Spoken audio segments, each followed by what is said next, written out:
I wish there was a fade out button for like music and stuff. The only thing I can think of is the slow volume lowering fade. Oh man. What's up? What's up? What's up? What's up? It's your boy GXG. Guys, welcome to the chapter. Welcome to the show. This is the Political Black Pill Chapter 8. Rotating villains, disarm and distract. Right? That's what I called it. Yeah, I got it right the first time. I don't need to change it because I fucked up in the beginning. Anyways, how's it going, everyone? Today was just gonna be one of those normal days. Well, let's talk about what happened last time. What happened last time was I tried to stream and for some reason the stream got cut off. I don't know what happened, and then YouTube went crazy. So from there, I was like, "Oh, okay. Well, since since like YouTube's messed up, might as well like not just delete the video, delete the stream, and go about my merry way and try to like, how do I say this? Try to fix all my notes, add in more detail, make it more like the structured content that we had." That we're used to.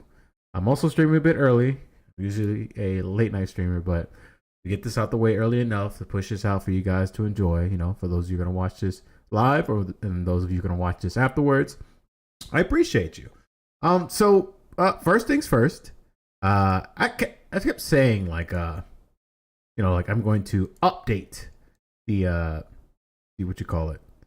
I'm going to update the definition of what the political black pill is all about. So, in the spiritness of like being consistent and like delivering on my promises, which now I'm doing more and more of to make sure you guys get the content that you crave and need, or the content that will do good. Right? Let's talk about what does the political black pill mean, right? What does it mean to you? What should it mean to you? Okay. Cool. Yeah. All right. So I was checking YouTube to see everything on YouTube is running accordingly. Oh shit! Is the music still playing in the background? It is. Nice. Anyways, besides that point, let me pull up the definition and let me read it out verbatim. And hopefully, again, like I said before, this definition or this explanation, not definition, of what the political black pill is and what I'm crafting here is something that is transformative. So there's like nothing that you have to really, think that this is set in stone. But I sat down and thought about it, did some research, I learned some definitions, relearned some definitions, and hopefully this can clarify what the objective goal is for this show and why this was birthed in the first place. So, why the black pill? Due to the inevitable outcomes of the socially parasitic, hyper-capitalistic system ruled by the malignant narcissist elite, we have no choice to be fatalistic with the news and political developments of the world. The political black pill is not a nihilistic philosophy. I'm redefining it to be more pessimistic because we haven't changed at the speed necessary, and now the planet is fighting back. We are optimists of the select few people out there fighting back and or have the potential to. So that doesn't mean we're like completely like, oh, the world's gonna end, woe is me, blah blah blah blah blah. You see, the current political system and the media pundits, whether it be independent or mainstream, love it when you bend the knee. Don't do it. You're free to vote or not. You're free to be active or not. This is not a philosophy against activism. Unless your activism is to maintain the status quo and or repackaging fascism, you're going to be cooked. You're going to get cooked, right? Those are the types of activism we don't co-sign around here. Why the chapters, you may say? Well, the chapters is to organize the show from the various topics being discussed and or revisited. Also, the show is set up to be an interactive I keep mixing show and podcast. The show is set up to be interactive with you guys. So forgive me from time to time if we may go off topic and start rambling on. So pull up your lawn chair and watch the cards crash with us. It is the Political Black Pill, and I am GXG. How did you guys think of that definition? Pretty good, huh? Pretty good. I like that definition. And hopefully, we'll get things moving, get things popping. And those of you who check this out, this stream later on, when you have the time to, you're at work and you're like, hey, you know what? I wanna put in my comment. Then you're more than welcome to. And also some changes too. I'm gonna try my best to avoid these streams being copyrighted claimed. It seems like I look back and like the previous chapters and the previous streams, even streams when I'm just like hanging out and stuff like that or playing games. There's always a copyright claim from the YouTube side. Twitch doing well, Trovo did well. Facebook, I have no idea what the hell's going on with Facebook, but it's there. Actually, no, I had a copyright claim on Facebook, and they claimed 58 minutes of an hour and a half show. Well, stream. It wasn't a show. It was just a normal hangout stream. In which the majority of it, I was doing tier list. I was doing fucking tier list. I was doing just tier list. That's all I was doing. Just tier list. Favorite song. I don't know. Hottest male celebrities. And it's just random stupid stuff. And again, like just a failure on our part because these companies, these I don't know what's going on. I need to look more into it. And my speculation about what's going on, especially with smaller content creators, is that there's like these shadow companies that basically will buy out rights. And this is just my speculation. You don't take this with a grain of salt. I may be incorrect, but these shadow companies, larger companies buy shadow companies, right? And the only like larger media companies buy these smaller shadow companies. And these shadow companies are international, in which these shadow companies are employed to go out there and find any sort of content that is related to like any like snippet of a song, any snippet of a video, any sort, and just claim it or strike it, right? So this allows them to basically keep the smaller voices at bay. Now, is that like a functioning and like physically like a responsible thing that most companies do? No. What they do is they first start that out, find a way to automate the system, get rid of the shadow company, and now all is good. That way you don't have to really worry about like, sending the people to sit back and claim everything that they can, You know what I'm saying? Plus also the music is going to be, usually I like to like speak with music in the background, but that's going to be way too difficult now with this whole claim thing. So as I'm trying to formulate this show to be better in that sense, where parts of it are not cut out, especially in the YouTube side, parts of it are not cut out, parts of it are not muted, etc., etc. You get what I'm going at here. So of course, the call to action. You guys know what to do. If you like what you see, if you like what you hear, if you want to listen to more, follow, subscribe, comment. And also, if you so happen to like this video or whatever the case may be on YouTube, you can also comment a suggestion for the next topic. Not the spam comments that wants people to buy into like porn sites that are basically just viruses set up for your computer. None of that stuff. But if you do, I'll take it into consideration. We're that small that we can interact on a more personal and deeper level. You could see my face. I'm not playing around. And this camera angle I really like because it gives the background. I'm gonna add more to the background. More of the stuff that's going on here. I'm a huge One Piece fan. I don't read of the anime. I got my boy Luffy. Got a crochet that Brett made for me of the Duro. That was back in the meadow Duro. We used to watch that Japanese game show and just go off. Got my Among Us plushie because I love Among Us. It was one of the funnest games I played ever. I don't think it would hit top 10, but it was one of the most funnest games. Of course, I got my signed autograph. Just anything. I got an autograph picture collage of the first Black Power Ranger.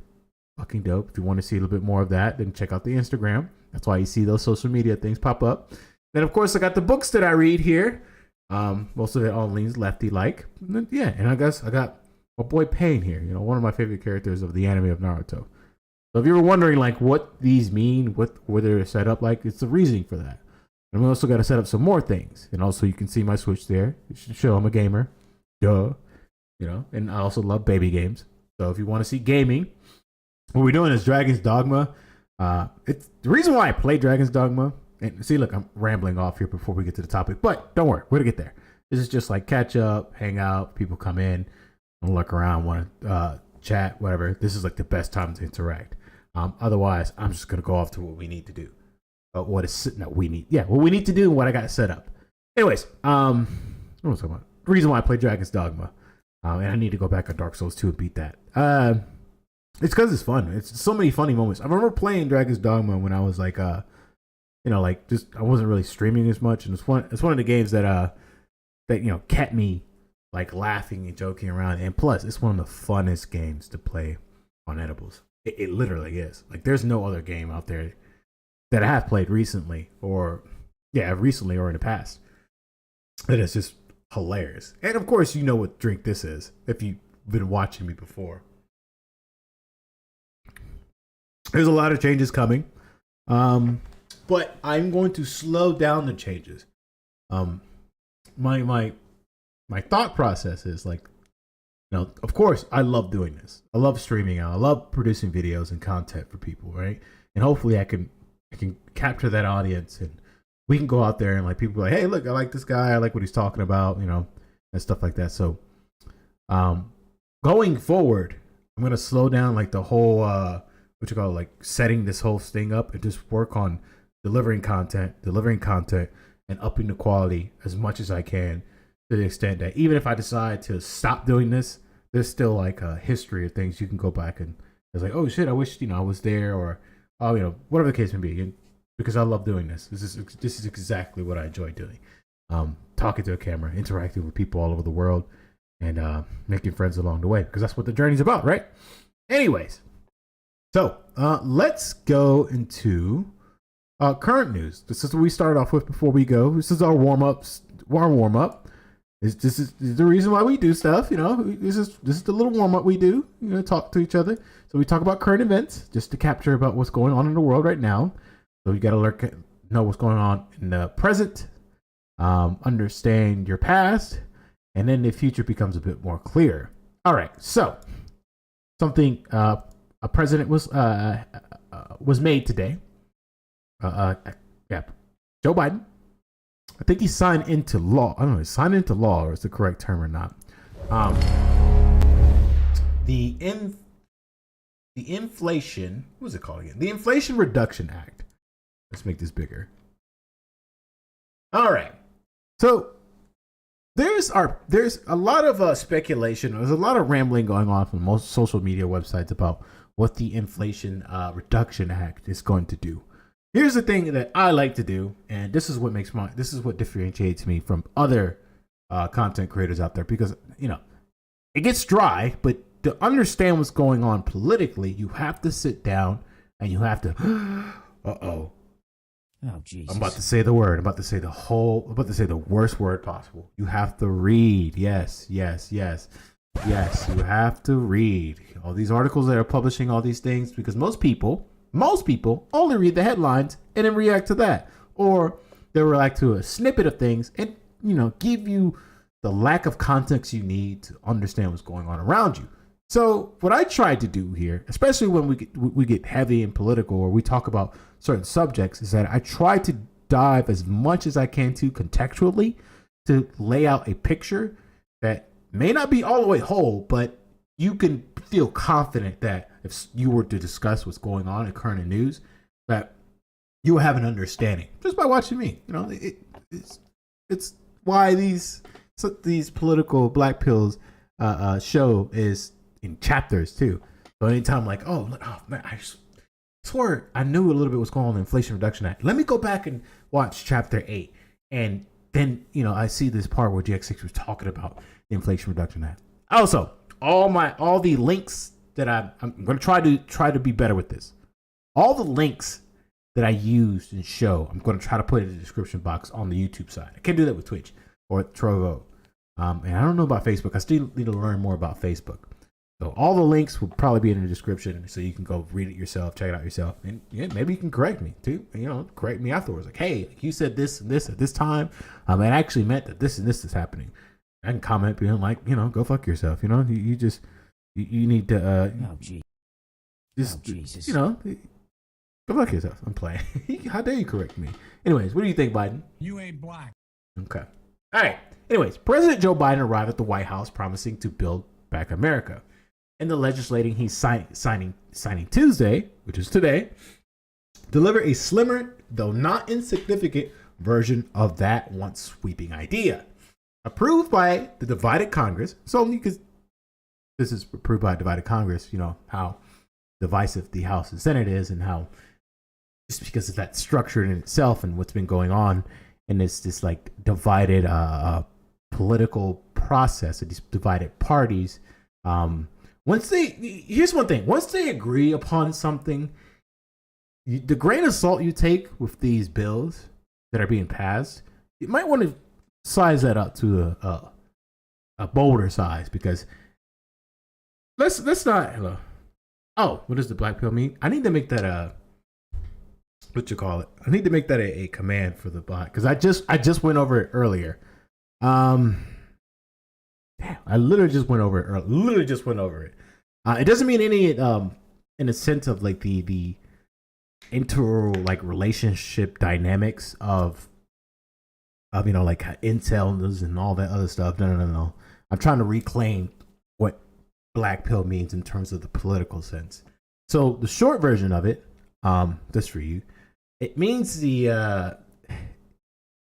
we take a more, how do I say this? How do I shorten it? Because it means, what I'm trying to recapture it to be more of a pessimistic view of what's going on today's current events, today's news and current events. But we are not like nihilistic. It's not a philosophy of nihilism. Not the way that I'm trying to redefine it, right? If the Biden administration can redefine what recession means, we can do that too with words and definitions, right? But yeah, that's the shortened version. It's just like a pessimistic outlook of what's going on in today's current society and the certain topics that we talk about. It's just a show. It's a package deal. Hope that can answer your question. And if you want to like have the full rundown of it, then skirt all the way to the front, and then you have your full definition and why this is set up, why this was birthed, right? I also need newer sound effects. All right, approved by divided Congress. Like I said, take that with a boulder of salt. The bill brings the biggest investment ever in the U.S. The flight climate change, also in flight climate change. Remember the chapter 2 chapters ago, we were talking about how the planet is fighting back.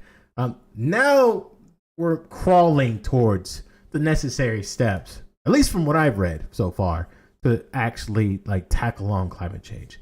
Is this going to make any sort of world of difference? No. My belief now is that we've already passed the point in which we can legislate, throw in bills, make grand gestures or corporate gestures, and nothing inevitably is going to change when it comes to climate change, because we've already passed that stop sign. It's a wrap.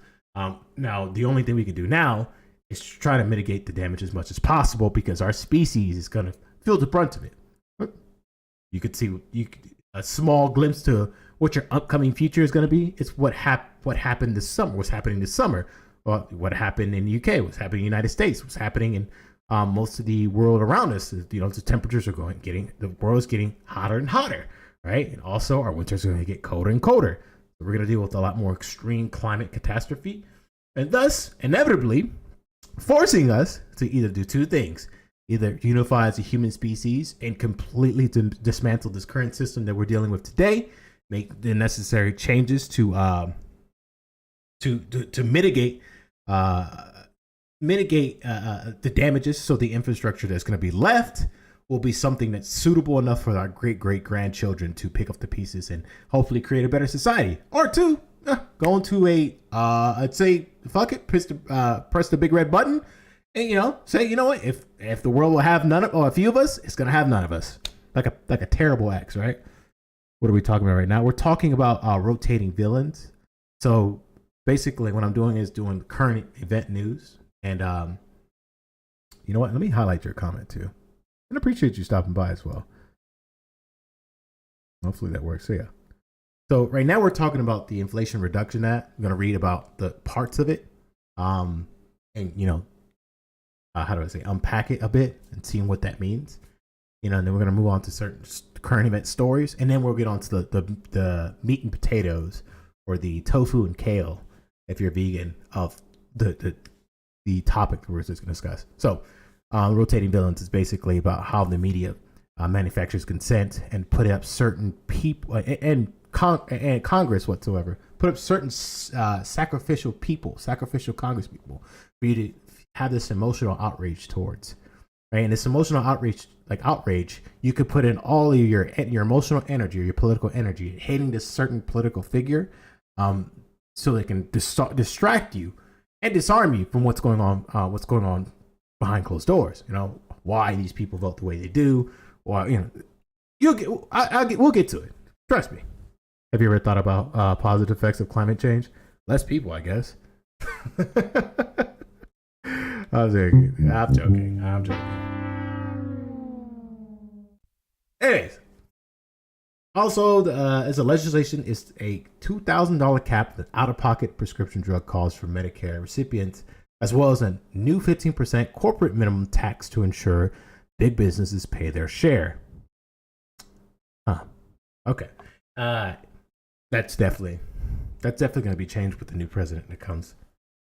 Yeah, my speculation is the new 15% corporate minimum tax is probably going to be one of the big things that are going to be tossed out in the future. All right, and billions will be left over to pay down federal deficits. Also, the Democrats' Inflation Reduction Act may not do much to immediately tame inflationary price hikes, but the package in election year turnaround after leftover loftier versions collapse, which would touch countless American lives and secure long-term party goals. Democrats alone support the package as Republicans line up against it. Republicans derive that the 730 pages, which they probably did not read, I wouldn't even be surprised if the fucking Democrats, the Democrats who in support of it didn't read most of it either. At least read like 400 pages, right? As a big government overreach, a point particular criticism is $80 billion investment in the IRS to hire new employees and go after tax scofflaws. So, with the biggest fear about this $80 billion investment in the IRS, there's two fears, right? There is the fear in which the IRS is going to have enough investment, even as like a skeleton, bare bones institution as it is now. That the $80 billion investment, they're going to have they're going to create a small department that tackles on higher earners, or ultra wealthy earners, and see what they do to manipulate the tax law, and find any fraud that's going on, and hammering that down. That's what the biggest reason why the Republicans are pushing back against that, and Democrats are probably going to be like laissez-faire if the Republicans push harder against that. And also, what's been recently going on with the, I like to call it the acronym institutions, what they've been doing with their dear leader. Anyways, so that's the biggest reason why, right? And the other one is that the IRS is going to be hammering hard on us, lower income or middle income earners. So from the 10,000 to 50,000 range, and also from 50,000 to the 135,000 range. Don't be surprised if you get a letter in the mail and you're being audited, even if you diligently paid your taxes. Just don't be surprised if that's basically what's going to be pushed, right? Just to go out there and nickel and dime you a lot more. Voters will be left out to sort it out in November elections when control of Congress will be decided. So these are the points. This is from the AP. These are the points of the Inflation Reduction Act. And you can see I'm just going through it. We're going through it. Yeah. Hell yeah. We're going through it. Let's go, Let's go. I don't know what sound effects to use of that. Holy shit. What do you think of my stream, Donald? You are fake news. Yeah, I am. I guess. Now, so this is the part where I'm just going to skim most of through it because reading through all of this, I would do, but well, let's just see. Okay, let's just hit the points. See if I can. Lower prescription drug costs. Launching a long-sought-out goal, the bill will allow the Medicare program to negotiate some prescription drug prices with pharmaceutical companies, saving the federal government some $288 billion over a 10-year budget window. This is long awaited, should have been done earlier, but I guess we're here because the population, baby boomers are just getting older and older every year, so gotta look out for my own, right? The result is to expect to lower the cost for older adults on medications, including a $2,000 out-of-pocket cap for older adults buying prescription pharmacies. The revenue raised will be also used to provide free vaccines for seniors who are now among the few not guaranteed free access, according to some summary document. Seniors would also have insulin prices capped at $35 a month. It's pretty good, actually. It should be lower. It should be $15, or it should be free. Most people should say it's free, and I agree with that too. Helping paying for health insurance. The bill will also extend the subsidies during the COVID-19 pandemic to help some Americans who will buy health insurance on their own. Under earlier pandemic relief, the extra help was set to expire this year, but the bill will allow the assistance to keep going for 3 more years, lowering insurance premiums for some 13 million people who are purchasing their own healthcare policies through the Affordable Care Act. I'm guessing this is basically just trying to kick the can down the road from the inevitable pushback that most insurance companies are going to have when it came to this the COVID relief stuff, because they can't cash in your sickness. What's the point of being an health insurance company, right? If they can't turn over a profit, I'm guessing this is due to like mounted pressures from all these like large health insurance companies saying like, hey, like, okay, so this is like, we can charge people more for getting these vaccines or these treatments when it comes to these pandemics. We need you to stop covering the cost for Americans, or at least reduce that. And I'm guessing right now the Biden administration, this is probably most likely due to midterms, and then probably a re-election bid to say, hey, let's just move this down further, and we'll just give it to the other person who's going to be in office and the other senators and Congress people to deal with, right? Kick that can down the road. The biggest U.S. investment by far in climate change. The bill would infuse a nearly $375 billion over the decade in climate change fighting strategies that Democrats believe could put the country on the path to cut greenhouse gas emissions by 40% by 2030. Isn't that ironic? There's something unique about 2030 and 2040, and I implore you to research that. And it will represent the single biggest climate investment in U.S. history by far. Now, what does that mean for us? For consumers, that means tax rebates to buy electric vehicles, $4,000 for used purchases, and up to $7,500 for new ones, eligible to households with incomes of $300,000 or less for couples, or single people with the income of $150,000 or less. Not all electric vehicles will fully qualify for the tax credits. Well, you're going to start seeing a lot more Teslas around, I guess. Thanks to the requirement that components parts be manufactured and assembled in the U.S., and pricier cars costing more than $55,000, SUVs and trucks priced above $80,000 are excluded. So this is going to be more difficult for starter electric companies that need the premium, need to ensure that their product has a premium cost for them to basically set their company running, right? Set their small company running, because this is how the system operates, right? So if you're a newer company, you have an electric vehicle, and let's say all the components and the manufacturing, all that stuff, and you have a smaller team, and you need that large investment basically for selling these products for you to actually get the ball moving to allow you to build the manufacturing facilities, not unless another larger car company buys you out because it's your idea or whatever, or they like what you're creating. And all in all, I can explain it further, but most of you guys are smart enough to know. Anyways, I mean, I could sit here, but it'll take like 20 minutes to explain.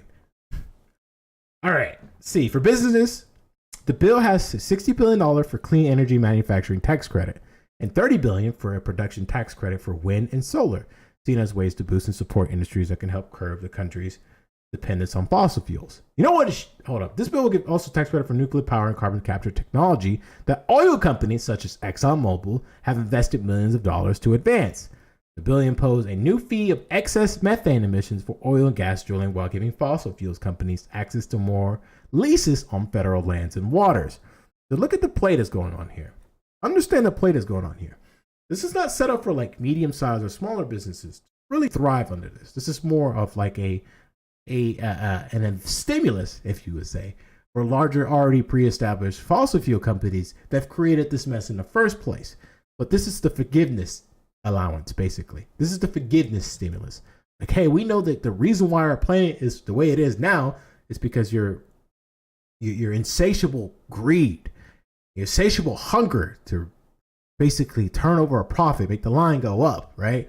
And even if it includes like the destruction of our planet, this is us giving you money for forgiveness because you've now taken a step back.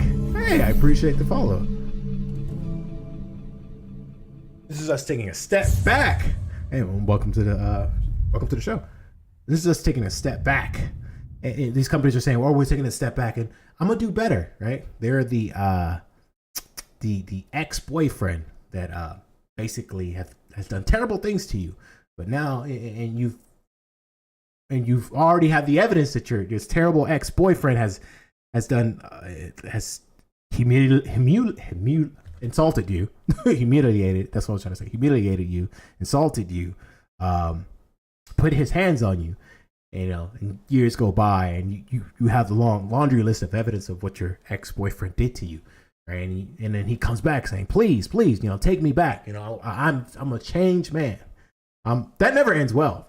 So we're on that. It seems like we're on that path when it comes to these larger fossil fuel companies. A late addition pushed by Kyrsten Sinema. Don't be surprised if that name pops up again in the stream. And other Democrats in Arizona, Nevada, and Colorado will designate a $4 billion to combat the mega drought in the West, including conservation efforts in the Colorado River Basin, which is nearly 40 million Americans rely on for drinking water.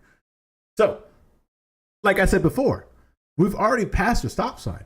This is the inevitability of climate change. This is the road that this path led to because we were all greedy, money-hungry people, and we decided to drink the Kool-Aid, the poison Kool-Aid of capitalism, or hyper-capitalism, or crony capitalism, capitalism in all its parts in a nutshell.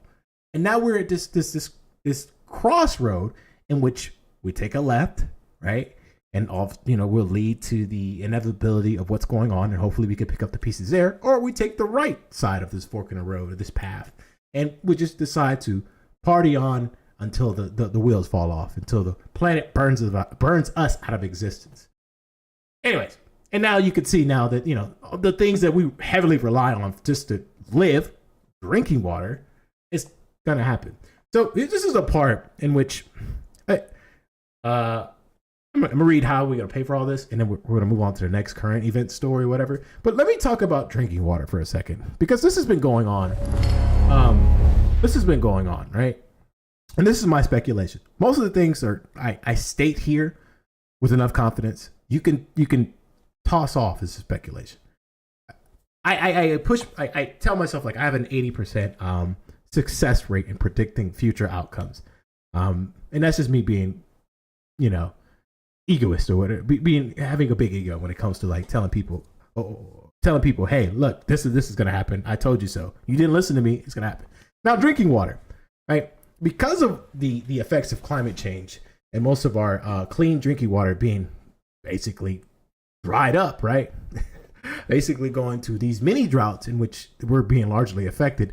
What's going to happen is the financialization and commodification of your drinking water.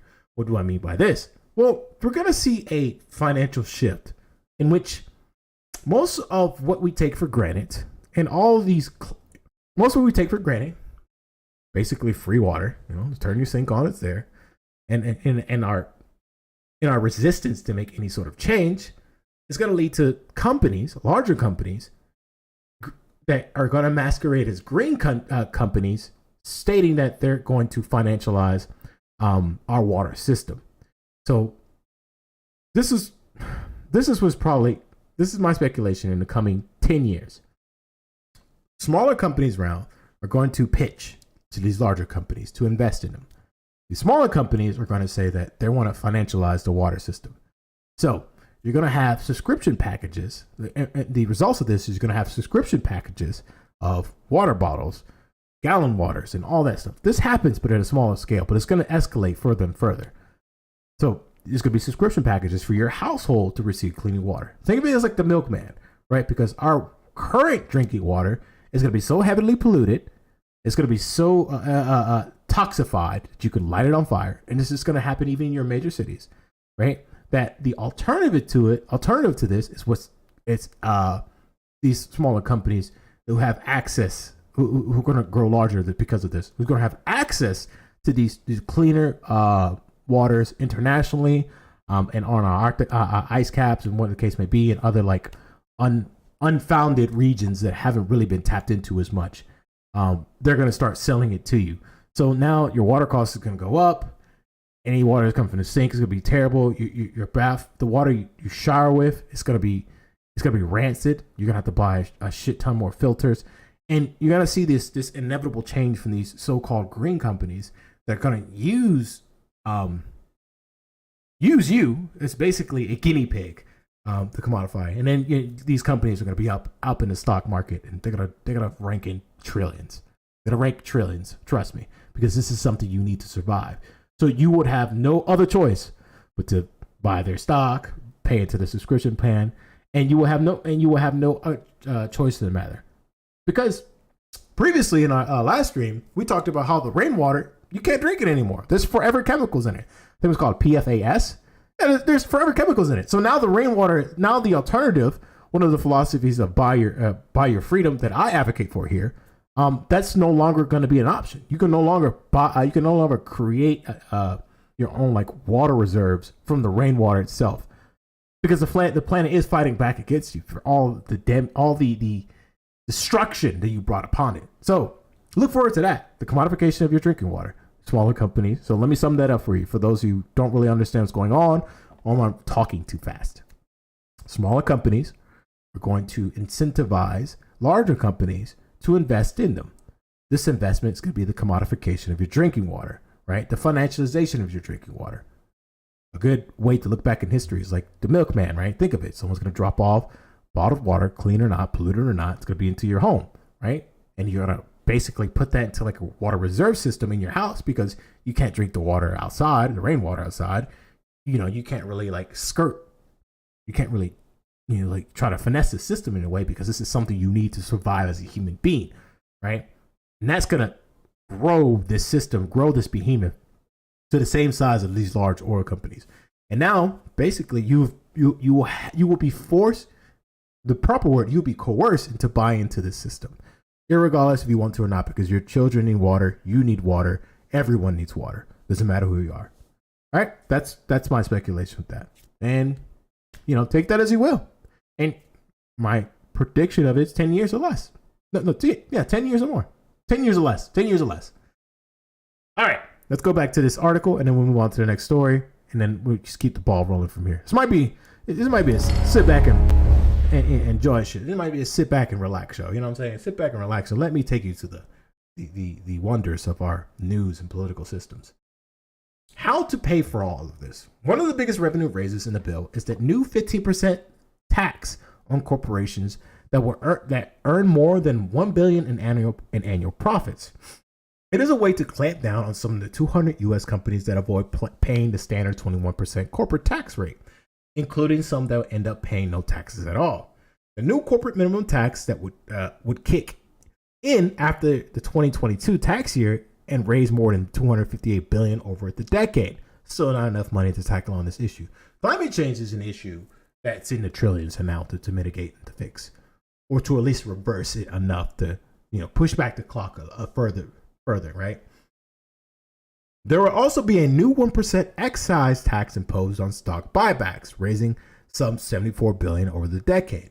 So how are large companies going to deal with that? Well, it's just going to change the definition of what a stock buyback means. Yeah, or they're going to change the way the methodology of the method of buying back stocks is going to be used. Maybe they'll have pay their employees some of their stocks, and then incentivize the employees to sell the stock back for their paycheck, for a percentage of their paycheck back. Get your paycheck, you get paid $500 a month, and you get a stock of the company that you work for that's worth, let's say, $50, right? And you have enough employees laying around, $50 a piece, right?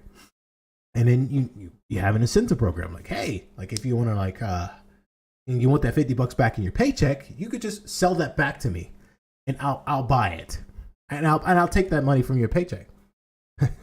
So look, you'll break even, and we'll get the stock back, and now we don't have to worry about paying that 1% tax. I may have give terrible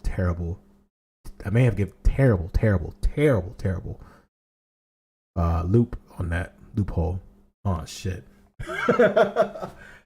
Segments that allow Medicare negotiations with drug companies to expect to bring $288 billion over 10 years, according to the nonpartisan Congressional Budget Office. The bill will stick to Biden's original pledge not to raise taxes on families or businesses making less than $400,000 a year. Yet money is also raised by boosting the IRS to go after tax cheats. The bill proposed an $80 billion investment in taxpayer services, enforcement, and modernization, which is projected to raise $203 billion in new revenue, a net gain of $124 billion over the decade. So, right now, we have the plan. The plan is laid out, right? Plan to reduce inflation has been laid out, right? So, what we should be looking out for more and more now is what are companies going to do to fight against that, right? And the options that they usually do is they try to push the political narrative to basically make the masses feel the how do I say, what they will call the undue pressure of this bill. What does that mean? It's going to mean higher prices, and more stagnated wage growth. So they're going to pass along these proposed increases on their tax. Tax credit? No, tax. The amount of taxes that they owe, right? And this is going to pass it on to the consumer. This is going to pass it on to the employee. That's all it is. I was like, okay, we can deal with that. So instead of getting a 2% raise, you're going to get a 1.6% raise. Instead of that, the meal that you purchase being $7, it's probably going to be around $8.95. So the American people are going to deal with it. You could see what would happen now. The rising cost of all of the goods and services right now, all the things we take for granted. So let's move on to the next story. Did I exit out of it? Fuck, I did. Okay. Biden did something else either. This seemed like good news at first. The more I read into it, I'm like, oh, okay. All right, I can see what's going on here. That's what's supposed to go on. So, Biden administration cancels $3.9 billion in student debt for 208,000 borrowers defrauded by ITT Tech. I'm sure we all saw the commercials. Everyone's seen the commercials, right? ITT Tech is rubbing their hands, and they're like, oh, okay. It doesn't matter who we are. What matters is our plan. The U.S. Department of Education announced Tuesday that it would cancel all remaining federal student debt taken on by borrowers who were defrauded by ITT Tech institutions since 2005. 2005. That's a long game right there. Whoever plotted this scheme, they're raking it in now. Basically, it just restates the headline. Also, Dodge is discontinuing the Challenger and Charger muscle car, and I feel like that's racially motivated, but that's only me. But we're not gonna talk about that. Let's see. IT Tech Educational Services was at one point one of the largest operators of the for-profit technical schools in the U.S. and shut down in 2016. Borrowers shouldn't have to apply for relief, the education department said. So basically, this is just reiterates what's been going on with a lot of these for-profit schools, and where they use they use and misabuse the systems and the student body to turn over a profit, right? It's just like it's making education more and more of a business, a modern business. And there's not really much to say about it. My only point about this story is that good that this is happening, and also you might want to escalate that number to 1.9 trillion. You know what I'm saying? Just all student debt. Just wipe that off, right? Just wipe that off. Why not? Why not relieve the debt burden of our newer society? The society is going to take over for all the failed policies that our boomer society implemented to keep enriching themselves. And you got to look out for millennials and Gen Zers now, because Gen Zers are getting older. Yeah, they're getting older. Yeah, the clock is ticking. It is ticking. What do you guys think about that? What's going on with that? All right. That's short. All right. So I got to figure out. You know what? I'll just leave this as a window. There's more to talk about.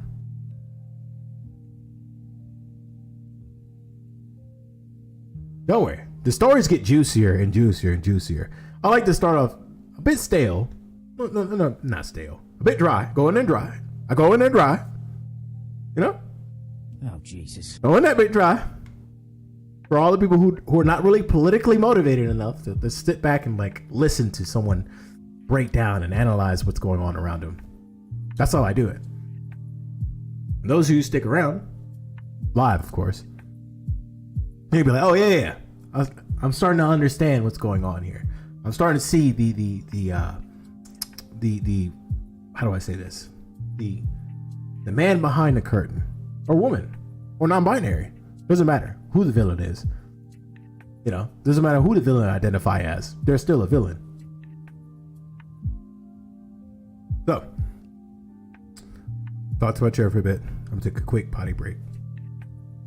Don't go nowhere. I'm just an average guy who read public documents where the elite said they were going to enslave us and destroy America, and I'm not going to be like yuppie scum and deny the threat to my country. I'm going to fight back.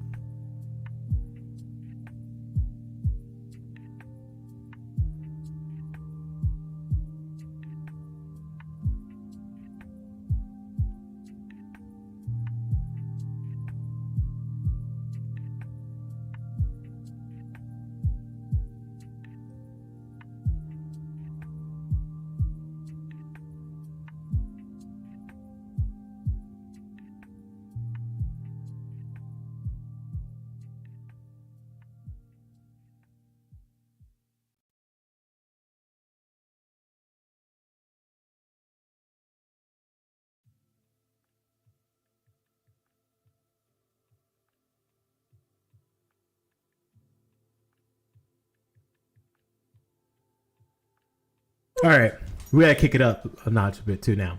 I gotta be somewhere within the next hour, right? Oh yeah. We want to.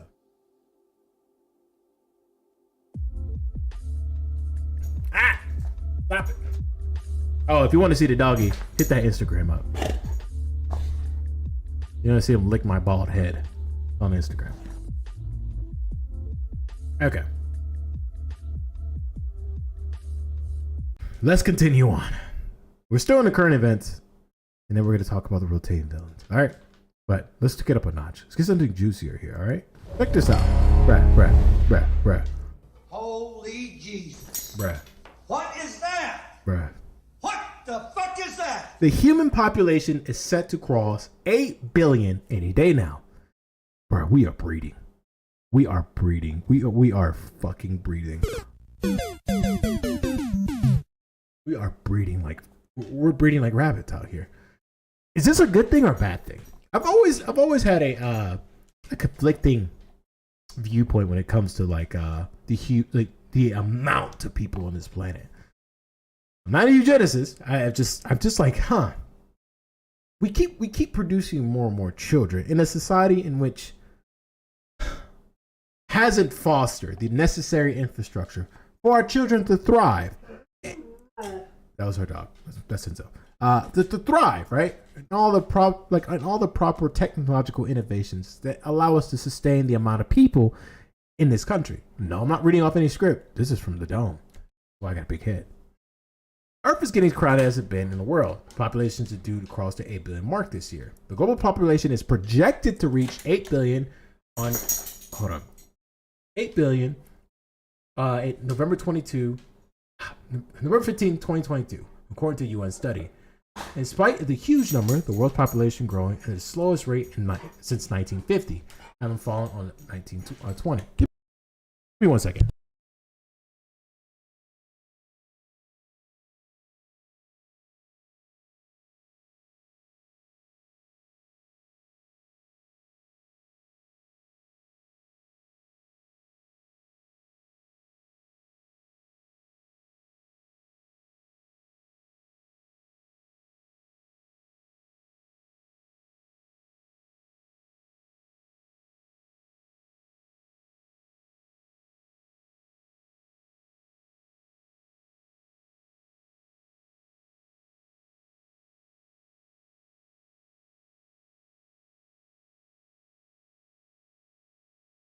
Sorry about that. Take care of the doggy a little bit.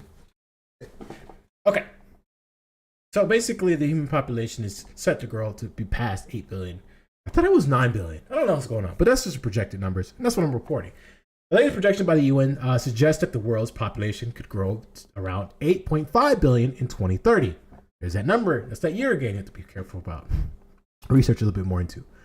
And 9.7 billion in 2050. If all things unchanged, this could be a disaster for the population. Why do I say this? Not because of the amount of people that are being born, but because the conditions that they're going to be born into. See, and that's the kicker. It wouldn't really matter if there was like 10 billion people by 2050, if everything was near a utopian-like society, or we're already building towards it. Then we can look back and be like, okay, cool, maybe we could take on to other planets. I'm a huge futurist, so that's something I would love to talk about in the future. So, and in 2023, India is expected to surpass China as the world's most populous country. The report states that the fertility has significantly fallen in recent decades for many countries. This is probably due to the pandemics, political events, global catastrophe, yada, yada, yada. Between 2022 and 2050, the population of 61 countries are projected to decrease by 1% or more due to sustained low levels of fertility and increase of immigration. More than half of the projected increase of the global population up to 2050 will be concentrated in 8 countries: the Dominican Republic of Congo, Egypt, Ethiopia, India, Nigeria, Pakistan, the Philippines, and United Republic of Tanzania. Countries of sub-Saharan Africa are expected to contribute more than half the increase in anticipated through 2050. Now, there goes all the race realists or the white nationalists quivering in their fucking bootstraps that they don't pull up, right? All right. So, yeah. So that's something to look to because we're increasing in size globally, And is there anything we can do about it? Not much. You can't really slow people slow people down on when it comes to this stuff. Now, let's talk about quiet quitting. We're just hopping in from hopping in and out. Let's do this, okay? And for those of you who are watching, I appreciate you watching. If you want to see more, if you enjoy what we do here, you want to be part of the interactive show, hit the follow button. Subscribe if you want to. Donate if you want to too. It all just shows that what I'm doing here is something that you guys enjoy. And like I said before when I started, this is all stuff that I love doing, right? Ain't that right, Alex? I'm just an average guy who read public documents where the elite said they were going to enslave us and destroy America. And I'm not going to be like yuppie scum and deny the threat to my country. I'm going to fight back. Alex approves of it. What about you, Trump? I'm Donald Trump, and I approve this message. Trump approves of it. And Biden, what about you? You ain't black. I'll get him over eventually, okay? I'll get Biden over, I promise. Okay. Gen Z is ditching hustle cultures to avoid burnout. What is the quiet quitting Gen Z is ditching hustling culture burnout? So, this is what Fortune is reporting. Workers are now quiet quitting the idea of going above and beyond at work. As a TikToker explained, ZK chilling, you're into TikTok and stuff like that. I'm still setting up the groundwork for mine. He explains how he sees quiet quitting, a term that he recently learned. You're still performing your duties, but you're no longer subscribing to the hustle culture mentality that work has to be your life, he said. The reality, it is not. And this is just called doing the work in your description. Now, we can get a little bit more into that, and I'll explain that more. Like I said, we're speeding the process a little bit long because life happens, and GXG's got to do shit, okay? He's part of the spreading trend that's basically telling people to take it easy at work. It's one thing that I employ most of you do. Stop taking added responsibilities outside of the role description or work extra hours. The burnout is real. That's what it's called. It's something that millennials, us millennials, we coined that phrase. You know, we did that, right? You know, they're making the hustle culture of the 2010s a distant memory and replacing with something that will come back, Gen X 1990s era slacker culture. So it should not be considered slacker culture. And this is what a lot of media outlets like to do when they paint the younger generation.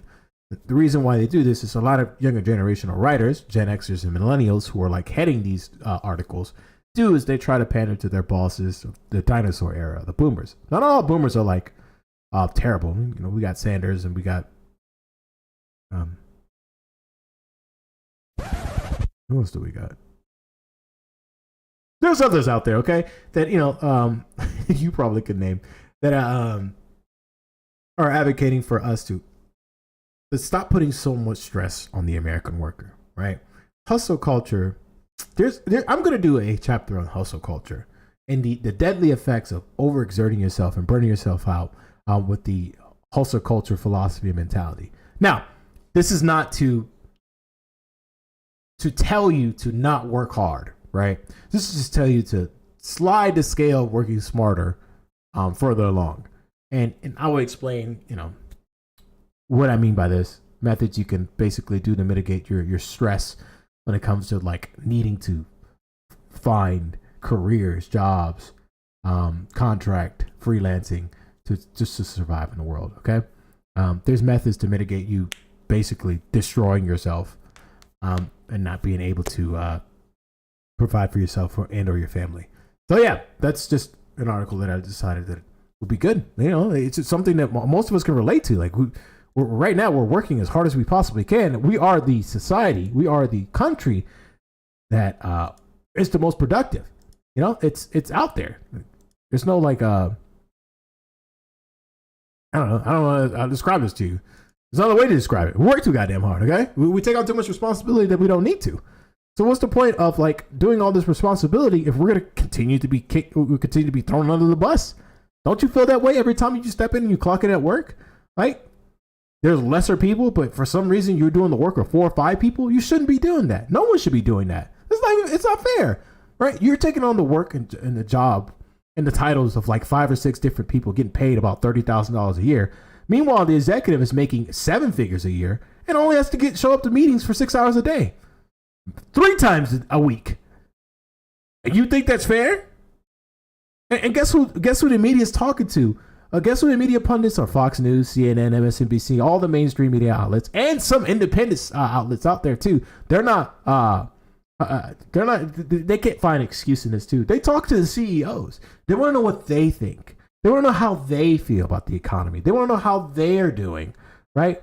When you make the amount of money that they do, why does their opinion matter so much? We live in a hyper-capitalistic society, so these large hedge fund managers, corporate CEOs, or even so-called progressive CEOs, why is their opinion so valid in comparison to yours? You do more work than they do. Most of the time. You do. I would argue 95% of the time, 95% of you are the reason why your corporation still is operable. And you have to learn to use that power, right? To at least have a fair few years we have on this planet, right? Between your old age and the planet deciding that you are to be raptured out, plucked out. Think about that. Think about that, right? I look tall doing this. I'm sitting on my chair. Think about that, though. It's important for you to think about something like that. Don't let the it's gonna get to the point where you're gonna be forced to do something about it, or you'll be out in the streets, right? You'll be out in the streets. It's just to remind you of one thing. You're a victim. There we go, CSI. You're a victim. You're a victim. You weren't born asking for this. You weren't. You could do something about it. You could do something about it. And that's up to you. That's completely up to you. Let's move on to another story. So now, because of the heavy gun worship in this country, more and more outlets are constructing their political messages against the gun worshiping society of this nation. Of course, if you trace it back, it has to do with money, right? So I haven't watched this, and I'm going to live react to it. It's from the Twitter account Mothers Against Grab Abbott PAC. It states, "Our children are not soldiers, regardless of what the extreme right thinks. Whether you're a Democrat, Republican, or neither, it is time to come together and demand gun safety." Now, it has become, our schools are now become battlefields. And there's only one side who is armed. The fanatical, usually ultra-right members of our society who are black-pilled, not in the political sense of what I'm trying to do here, but in terms of what the outcomes of society. These are the true nihilists. These are the true fatalists, right? So let's sit back and let's see what's going on here, okay?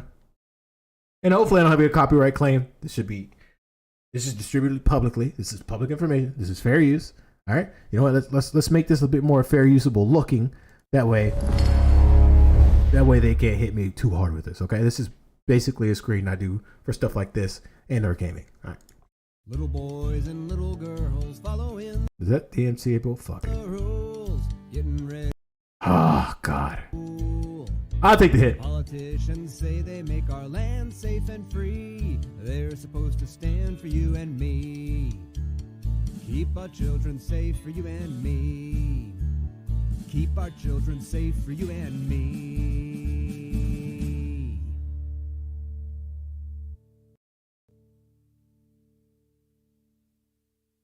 Right, and this is basically one of the current stories I wanted to end on before we get on to the main topic, that is the rotating villains.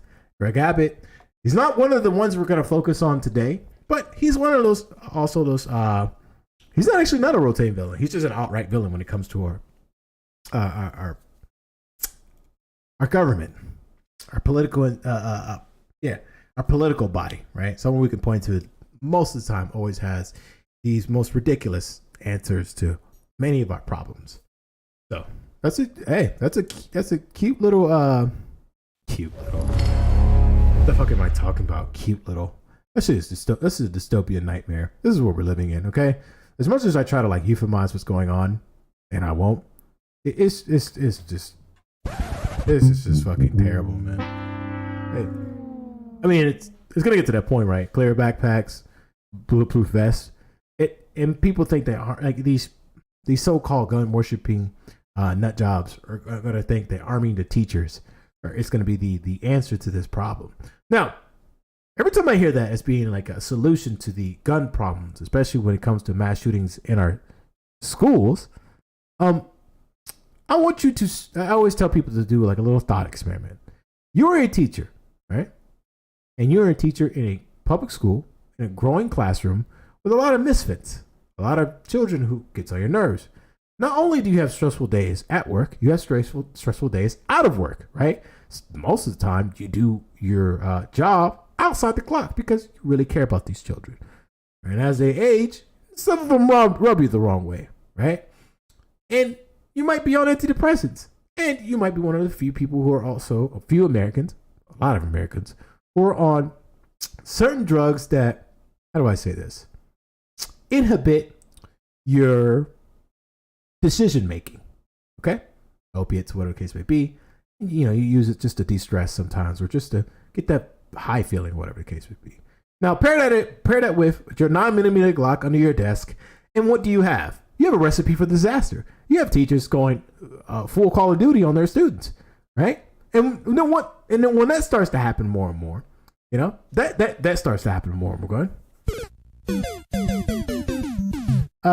You're gonna start having the advocacies or the advocates that said to arm their teachers and basically say, oh, so now the teachers are not basically shooting students again, carte blanche, because they're having a manic episode, didn't take their bipolar medicine, and they decided to call of duty and get a UV AC-130 kill streak. That now they're now the students must be armed. Now we're gonna have 9-year-olds coming to school with a Glock in their backpack, and we're just gonna turn this country, public school systems, into basically a military training camp. That's our society. That's our society. That's our society. Right? That's our society. And who knows who's planning this, right? It doesn't matter who is. What matters is our plan. Who knows who's planning this, right? Anyways, so now that we talked about Abbott, we talked about him being a villain in our current congressional, how do I say this? See, look, I'm trying to find the right words. He's currently labeled as a villain, right? But he's not he's one of the few rotating villains that I really didn't need to concentrate on. So before we continue, what is the definition of a villain, right? Let's define these terms a bit more before we start labeling certain members of Congress villains. And the reason why I chose these members is because they've been in the media a lot lately, a lot recently. And I'm starting to see a trend that I wanted to talk about. Why not make a political black pill chapter of it? So this is the definition of a villain. A cruelly malicious person who is involved in or devoted to witnesses or crime, or scoundrel. A character in a play, novel, or the like who constitute an important evil agency in the plot. In the third definition, a person or thing considered to be the cause of something bad. Now that's the one we're going to emphasize more and more in this chapter. Okay. So why do we call it? Why do we say rotating villains? Well, right now we are in a political. How do I say this? Rough patch. Right. In this rough patch, there's a lot of up and downs that's going on. Right. And a lot of us hopefuls out there, if you are one, we are hopeful that we could, try to legislate our way into a solution that's going to mitigate the incoming public damage or the public image of our government, right? And try to at least correct some wrongs that we've legislated in the past, right? So we can also I like to sometimes refer to it, instead of rotating villains, as a rotating crucifix, if you would say. It's setting up certain people to be the scapegoats when it comes to solutions in our society, vis-a-vis legislatively, right? And the one question that I always ponder to myself is, why is it ever present in our today's society? Well, the reason may be is because we all need the boogeyman, right? We all need the Baba Yaga. We all need the maleante. We all need that one person that we could point our finger to and say, you are the cause of all this. You are the reason all this all is going down.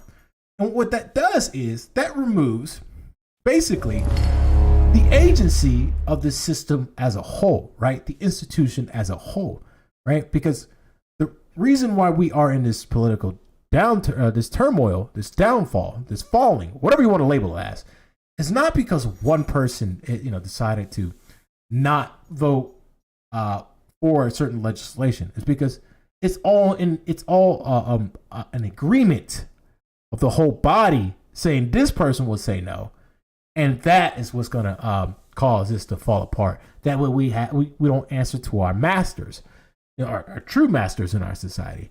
It may not. It may be a little bit iffy, maybe a little conspiratorial, but follow along with me here, right?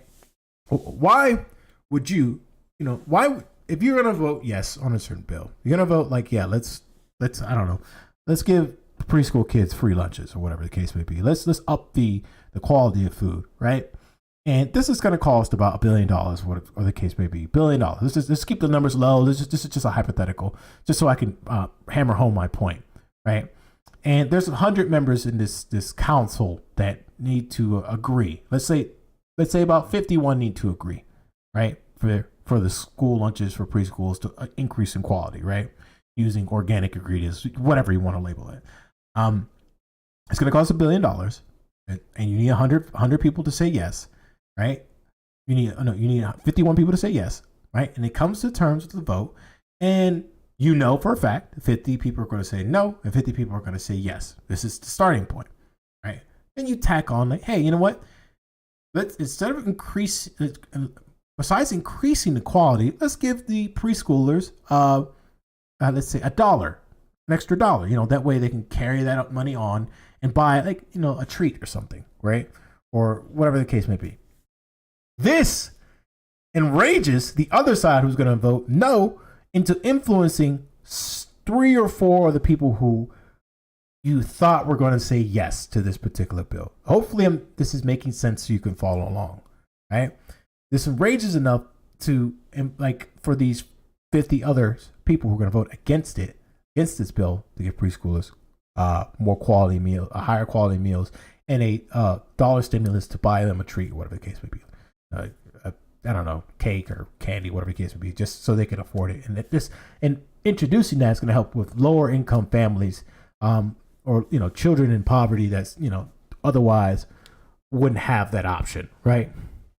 So the other 50% of people who said it's going to definitely say no are influencing the 4 or 5 people who could be easily manipulated to be on the fence of the issue. And this is where I'm hyper focusing on those 4 or 5 individuals and the crazies of being the villain of the situation, who are going to inevitably vote with the opposition or tailor their political stance to the opposition just to curry favor with them in the future, or basically it's what they believed all along.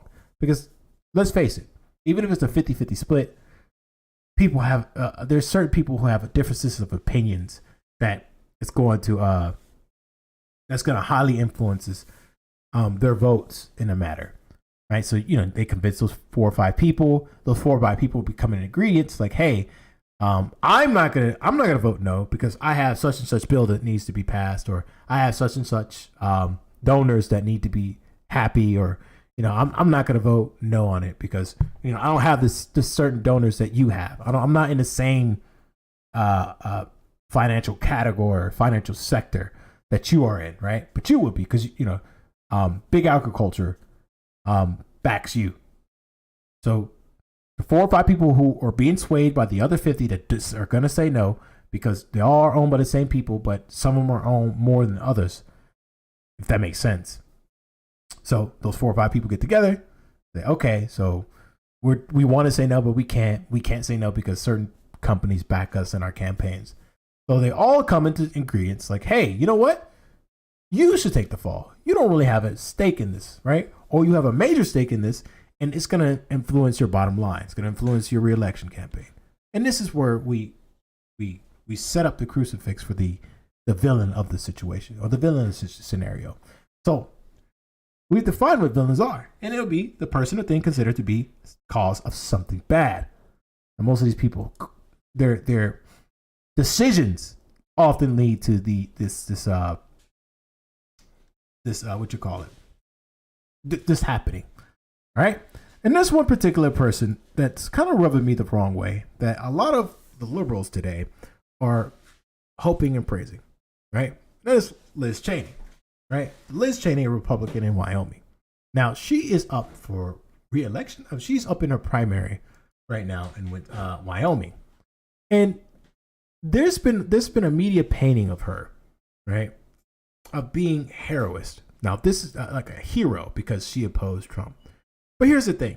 She's also a villain, right? Not only being the daughter of Dick Cheney, you can look into that, but being labeled as some sort of hero because she opposed Trump. And that was her own, and discounting the fact that it was due to her own political strategy. Wasn't from her own, really, her own wishes or her own like moral reevaluation. So this is an outlet, the BBC News. The outlet BBC News wrote this. Liz Cheney, Republican Trump critic, faces election battle in Wyoming. And that's basically what she's labeled as, a Trump critic, right? Not from, just to be critical of Trump is like something that's now the most important thing that a Republican could do to redeem their image, especially in light of what happened the years of the Donald Trump era. All politicians should have the worst forms of imprisonment. Hey, if that's what you agree on, sure. What are we gonna do? I mean, these people hold a lion's share of society. A lion's share of society, a power, right? Their influence is almost unmeasured. And that has to do a lot with the structure of the Senate. Anyways, I want to see this real quick, right? So watch voters share their thoughts in the running up of the eagerly anticipated election. This is for Liz Cheney. And we're now on the deep of it. We're in the thick of it, right? May Allah awaken the people and help them to see the evil doings of Israel and the United States. Also lurking in the system, you remind me, and I'm not crazy for seeing the writing on the wall and how foolproof the system is. No, you're not. Not at all. Not for thinking that way. I don't like Liz Cheney at all. I think Liz is smart as a whip and strong and brave and courageous in what she's done. Just don't believe in some of the things that she believes in. Yeah. You know, I wouldn't have probably voted for her other than she is standing up for the Constitution. God save America. It's in trouble.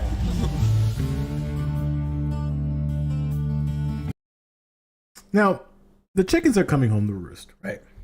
Especially after the loss of Donald Trump and his re-election bid against Joe Biden. A lot of these Republicans who otherwise, Liz Cheney is important, I'll show you the evidence, who otherwise criticized Trump, believing that that was their path for re-election because the majority of the American populace decided that this is not something that they wanted to go. This is not an avenue they wanted to take. She's trying her best to re-image herself with the help of the liberal media, of course, because this is what they do. They love you can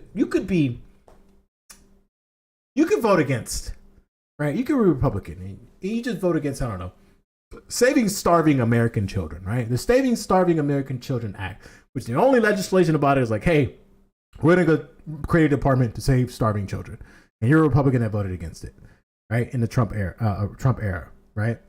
But all of a sudden, the insurrection happens, and you're like, oh, well, I didn't like what the insurrection happens. I didn't like how these Republicans are painting it this way.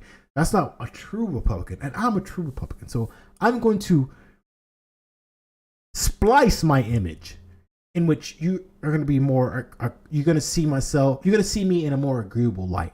And I'm going to use my ungodly amount of money and my untapped interest groups to paint myself as the person who stand against tyranny. When all in actuality, when all said and done, when you needed to show up in your vote, you decided to go with the guy you stand against, right? That would be like, nah, fuck that. I'm not gonna do more analogies. Fair use. We must There he is. Was not stolen. President Trump summoned a violent mob and directed them to march on the United States Capitol.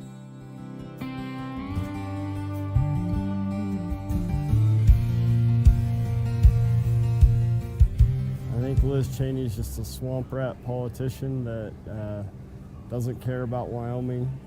She's pretty much just out to destroy Donald Trump. We like what Donald Trump is doing. We'd like to have him back in charge.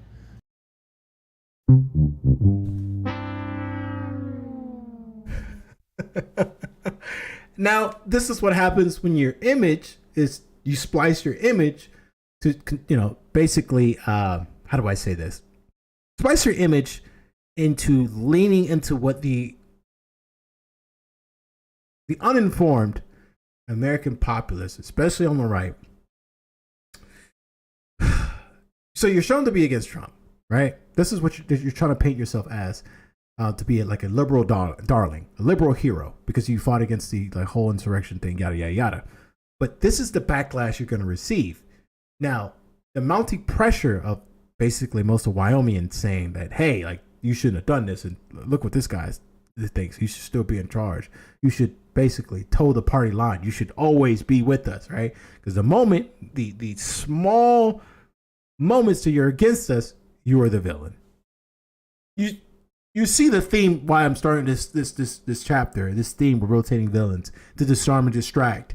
You see why I'm starting with Liz Cheney? Is this starting to open your eyes a little bit why I started with Liz Cheney before we get to the actual the big villains, is Kyrsten Sinema and Joe Manchin, for those of you curious?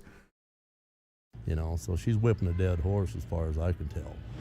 There's so much more important stuff in this country that they should be focused on than whether or not he had anything to do with January 6th.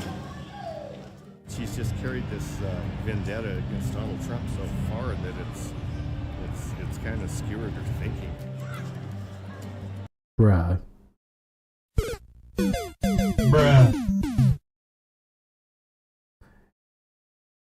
If there's not an ironic statement I've heard in my whole life, it's that. Let's hear that again. Let's hear that again. Gary Godley. Let's hear the most ironic statement coming from a Republican, Trump worshiping Republican. Donald Trump so far that she's just carried this vendetta against Donald Trump so far that it's kind of skewered her thinking.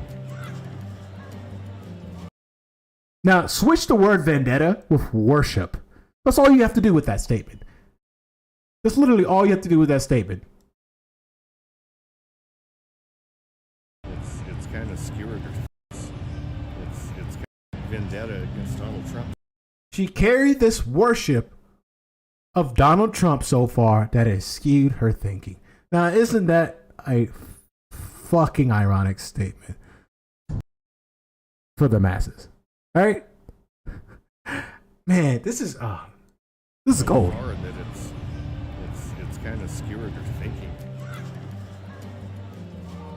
There he is. There he is. Actually, you know what I did? I crossed over and voted for Liz Cheney. I just believe in what she's doing, standing up for the Constitution, and I think she was very brave to do that. There needs to be follow-up questions when people say that. What does that mean? Right, it's such a vague statement. Standing up for the Constitution. In what sense? What do you mean by that? What do you mean by standing up for the Constitution? What specifically about the Constitution that you think reflects upon what's going on today? Think about it. I know that a lot of people are mad at her, but I respect her for doing what she thought was right.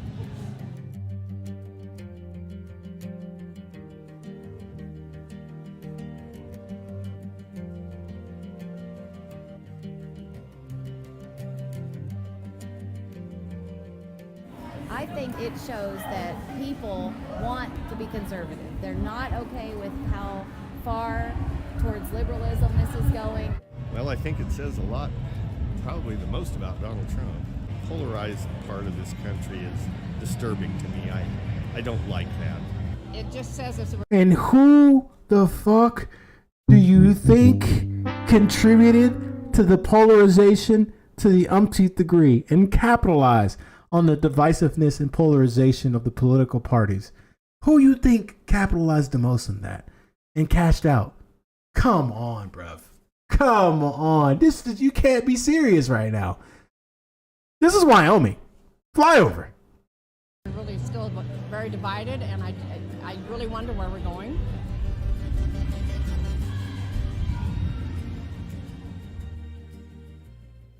So, and that goes to show you about why I chose Liz Cheney. And these are the thoughts of, this is also what's going on right now. It hasn't been shown about who's winning what, but I will look into this. Maybe I'll tweet this out. Follow me on Twitter too, about the results of this election.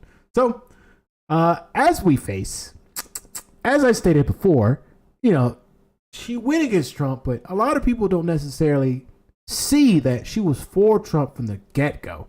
Now, Liz Cheney's Trump score, reported by 538, is about 92%. Think about that. 92%. I'm sorry, let me get to a larger text so you guys can see this. About 92% Trump score.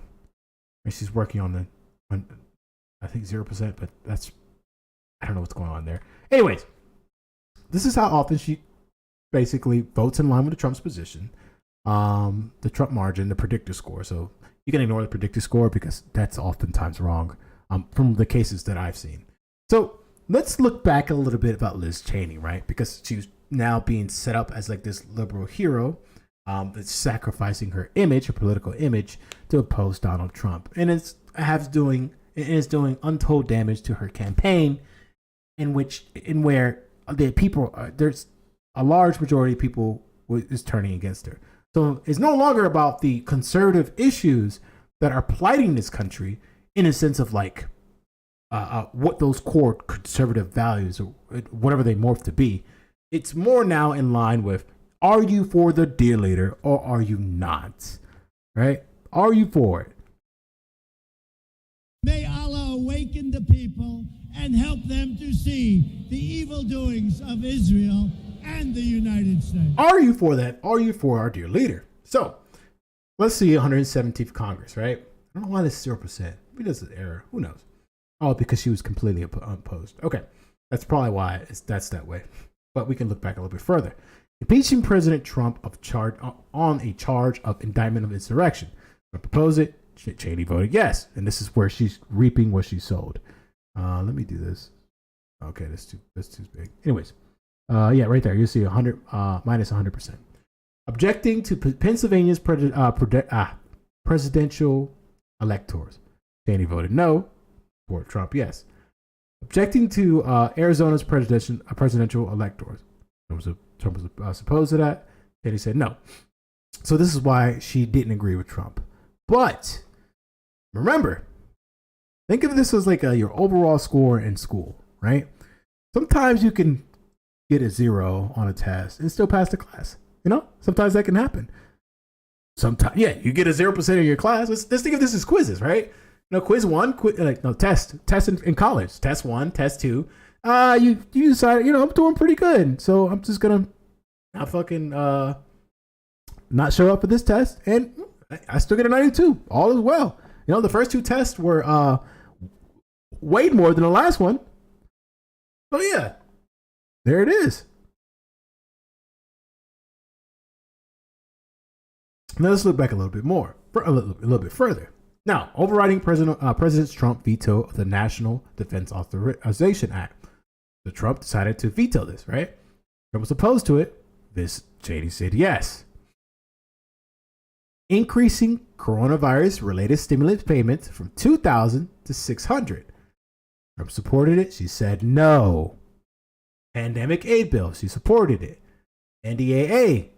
Trump was opposed to it, but she said yes. Seeing, in line with the president's opposition, she's going to go with the liners of her pockets. I forget who her father is. Expanding the national apprentice system, was opposed it, she didn't vote it.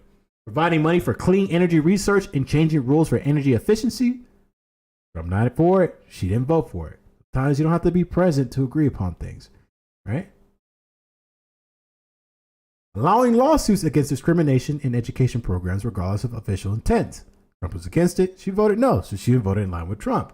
Providing additional money to the U.S. Postal Services and prohibiting the agency from making certain changes. Trump opposed additional money to U.S. Postal Service. And she also agreed with that. No. The NDAA. Remember, we're talking about the daughter of Dick Cheney here, so don't be surprised when you see this. Opposed it. She said yes, of course. Send more money. Reduce the privacy of most American people. I'm a villain when it counts. Most of the time. But I'm not going to show you that I am. 1.5 trillion infrastructure bill, an extremely important bill that would have helped us out, even to this day. We would have felt the more and more effects of our roads, our potholes being filled, our bridges being more structured and safe, our sewage system being revamped and restructured, and more of our society can continue on, even against the imposing climate change disaster. No, no, you don't. Repeal the rule-changing Community Reinvestment Act standards. No. Extending House assistance and responding. No. Changing regulations on consumer credit reporting. Now, this was important too. Of course, we're not going to do that. And of course, Liz Cheney aligns with it. She's not the sweet darling that the media is portraying her to be. This is just a rotating villain. Well, soon to be rotating villain. Or maybe she's bidding up for a presidential campaign. I did say that the next one after Trump and the Republican side may be a blonde-haired white lady. Maybe. Let's see. Expanding the Affordable Care Act. No. Making the District of Columbia a state. No. Combating brutality and racial discrimination by police. No. Of course we can't have the Browns do it. No, we can't. No, we can't, right? Can't do that. That's something I agree with Trump on, right? All right. And so on and so on. Again, like I said before, this is going to be posted for you to see and on YouTube if you're in the description box below. All right. So let's move on to our next person. Where are you at? Missy. Here she is. Wait, where's she at? There it is. Kyrsten Sinema. Now, on the Democratic side, we're going to talk about a few rotating villains. There, keep in mind, there's much more than just these people that I talk about. And I implore you to look, deeper down the media rabbit hole that I have. And knowing that there's other Congress people behind the scenes that are also trying their damnedest to keep the status quo alive. Right? And if they need to basically, like Liz Cheney, go against her constituency to have a certain image or have a certain have a certain influence to empower and enrich their contributors, that they would do so. Okay. Now, Kyrsten Sinema is an Arizona politician, right, of the Democratic Party, right? But this is one thing that is very, very important, and she's probably one of the most central figure in this chapter. Sinema began her political career in the Arizona Green Party and rose to prominence in her progressive advocacy, supporting causes such as LGBT rights and opposing the war on terror, right? This is all good things. This is all progressive values, right? Of course, right? If you're a progressive, you could think, yeah, I'm with that, right? She left the Green Party to join the Arizona Democratic Party, in line the poisoning of the system, or a person who masqueraded themselves as a progressive, as someone who's down for the cause, or even one point in time called herself a leftist or communist or whatever the case may be. Then there's a picture rotating with a poem, a picture rotating around the internet with her like writing this like heavy lefty poem or whatever the case may be. You could search that yourself. Anyway, we have to continue forward. Okay. She left the Green Party to join the Democratic Party in 2004 and was elected to the seat in the United States House of Representatives in 2012. After her election, she joined a new Democratic coalition, the Blue Dog Coalition, and the Bipartisan Problem Solver Caucus, amassing one of the most conservative voting records in the Democratic caucus. Now you see the steps the steps after her initial progressive positions. And this is why I have a heavy skepticism on most of the progressives that are winning or are going to win or in this current government system that we have today, because it's a slow poisoning of your values, until you reach Kyrsten Sinema level, and where the whole picture of you from the past is completely different from the present, right? Now, I understand if it's small issues or small policies that you decide to flip your positions on, right? That's okay. But to this degree, it's almost like this person always had this viewpoint and just tried to find the moment to strike. You get what I'm saying? And this is what I'm saying, a rotating villain, because Kyrsten Sinema is always lined up to be. We saw this with her infamous downvote click of, F the poor, or whatever the case be. You saw that meme around. She's now this villain that will oftentimes oppose the Democrats in their progressive legislations to help out the people, the American people, right? And that's why she's one of the persons highlighted today. Kyrsten Sinema is considered a moderate Democrat and was identified as the 47th most conservative member of the Senate in 2019, analyzed by the nonpartisan organization group Government Track Us. That's where we get a lot of information. Early life and education, you can see more and more. We're not going to get too much into her background in that way. She became an adjudicated professor teaching master level policy and grant writing classes at the Arizona State ASU. Social work and adjunct business law professor at Arizona Summit Law School, formerly known as Phoenix School of Law. Sinema began her political career in the Arizona Green Party before joining the Arizona Democratic Party in 2004, basically, and called herself a parada socialist, right? Basically, aesthetic socialist. Let's see what the definition is before I define it myself. This is basically a aesthetic socialist masquerading himself, a conservative-minded person masquerading themselves as an aesthetic socialist until the time is right. So we can call it that, a parada socialist. 2000, she worked in Ralph Nader's presidential campaign, blah, blah, blah. 2001, she ran for local elected offices as an independent and lost. In 2002, the Arizona Republic published a letter from Senator's criticizing capitalism. She wrote, until the average American realizes that capitalism's damaged her livelihood while augmenting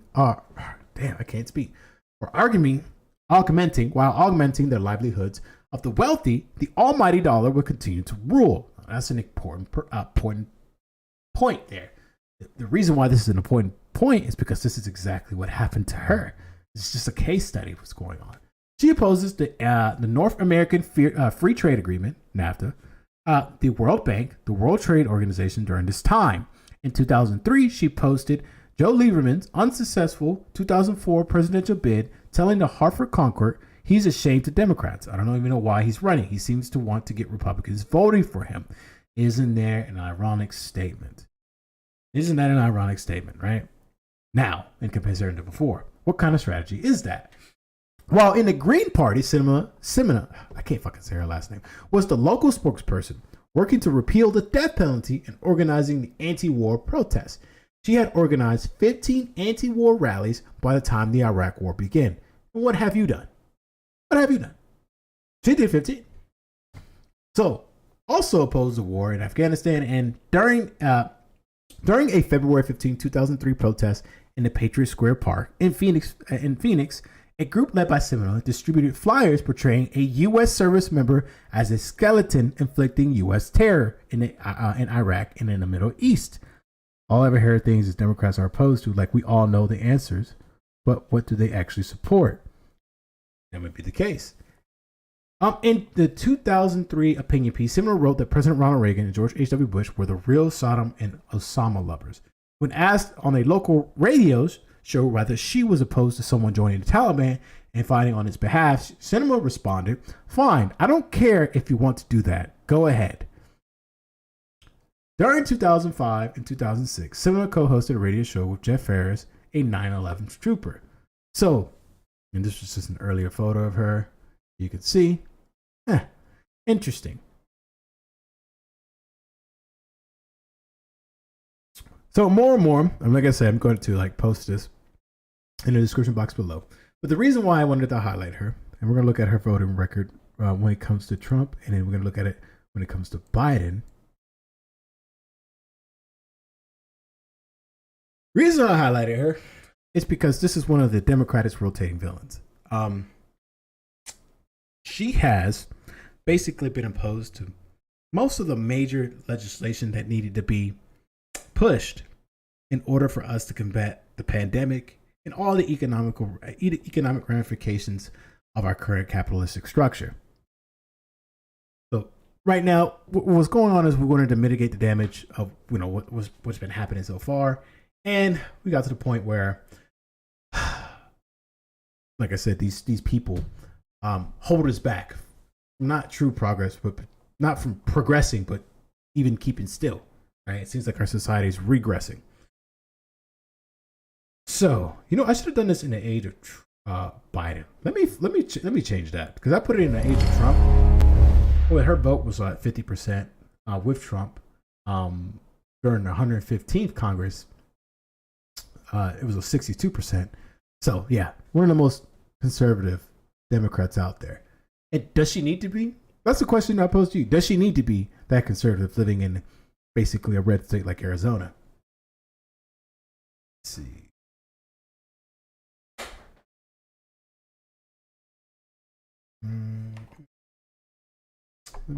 That's the music. Why I changed this up real bit. Sorry about this little sidetrack. Don't worry, we'll get there. We'll get there.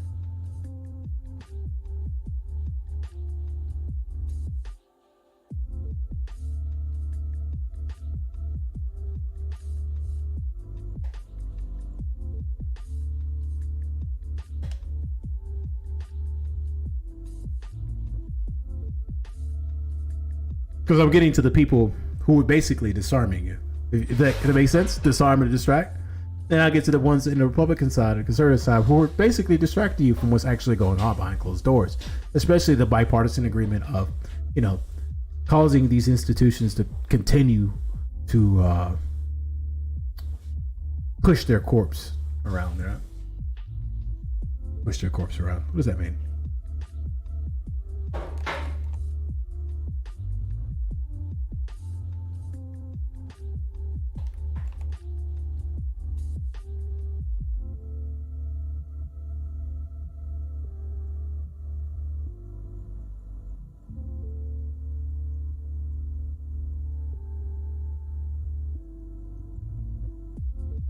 No. Oh, she's got a 91 Biden score. 94% of the time, she's been voting with Biden. Yeah. Interesting.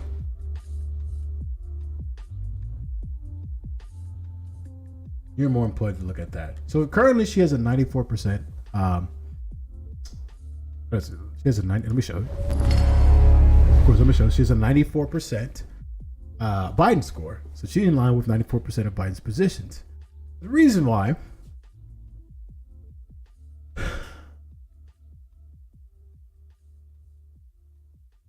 she's highlighted right now, and I've already told you before, is because when it comes to certain legislation that counts for your families to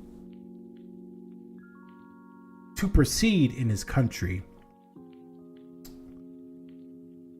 How do I frame this correctly? I'm trying to frame this correctly. Let's see this. Providing from Congress to disapproval. Let's see. Keeping Senate for the like landmark legislation like this. This is what I'm trying to frame it correctly. Before I went off the rails of rambling again. So keeping the Senate filibuster rules in place to block voting rights legislation. Of course, is opposed to it, but she's going to vote yes, right? Providing congressional disapproval of the CDC's requirement of masks in planes. Biden was opposed to it. She voted yes. Providing congressional disapproval of policy concerning federal assignment procedures. They both disagree. Providing congressional disapproval of vaccines and mask requirements in the Head Start program. Biden was against it. She voted yes. So this is going to be a trend that's going to happen along where more and more her conservative positions are going to be shown. That's what, yeah. Let's see. Arden Coons. So basically, I'm going to leave this up as well so you can see her how she fares when it comes to Biden and Trump. That was Liz Cheney. Okay. So she was sitting out. That's Kyrsten Sinema. I have to go into the next person right quick. Sorry about that. See where Manchin is at.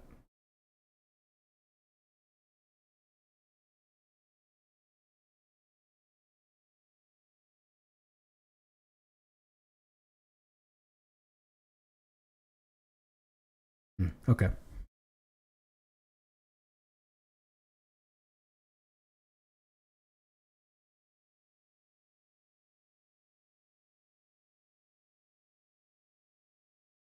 Oh, I didn't have his wiki up.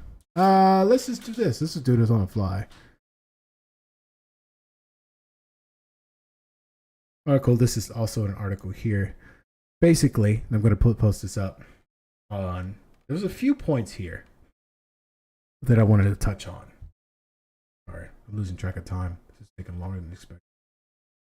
How Kyrsten Sinema went from lefty activist to proud neoliberal Democrat. I'm not going to read this article long. It's very long. Basically, it gives the breakdown and rundown what happened and more of the context than what the Wikipedia article that we read about her. So you're more and more welcome to read this if you want to. I don't know. This is probably a lot too much for people who say they read, right? Anyways. All right. Let's go into my boy Joe Manchin.